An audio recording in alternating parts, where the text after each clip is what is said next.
بسم اللہ الرحمن الرحیم۔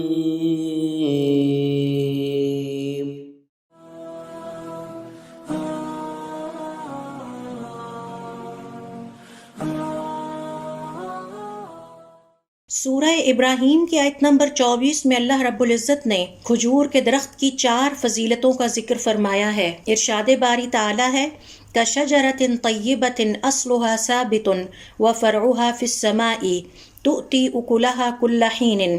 اس پاکیزہ درخت کی مانند جس کی جڑیں گہری اور مضبوط ہیں اور اس کی شاخیں آسمان میں بلند و بالا ہیں، وہ ہر وقت پھل دیتا ہے۔ ابو حاتم السجستانی رحمۃ اللہ علیہ اپنی کتاب النخل میں رقم تراز ہیں کہ جس طرح لا الہ الا اللہ سید الکلمات ہیں، اسی طرح کھجور کا درخت سردار درخت ہے۔ عرب روایات کے مطابق یہ کہا جاتا تھا کہ اپنے چچا درخت کی قدر کرو، کیونکہ ان کا اعتقاد تھا کہ کھجور کے درخت کو اسی مٹی سے پیدا کیا گیا ہے جس مٹی سے آدم علیہ السلام کی تخلیق ہوئی تھی۔ وہ یہ بھی کہا کرتے اپنی خواتین کو زچگی کی حالت میں کھجور کھلاؤ، یہ وہ مبارک اور فضیلت والا درخت ہے جس کے سائے میں اللہ رب العزت نے حضرت مریم علیہ السلام کو ٹھہرایا اور انہیں نصیحت کی کہ وہ اس کا پھل کھائیں۔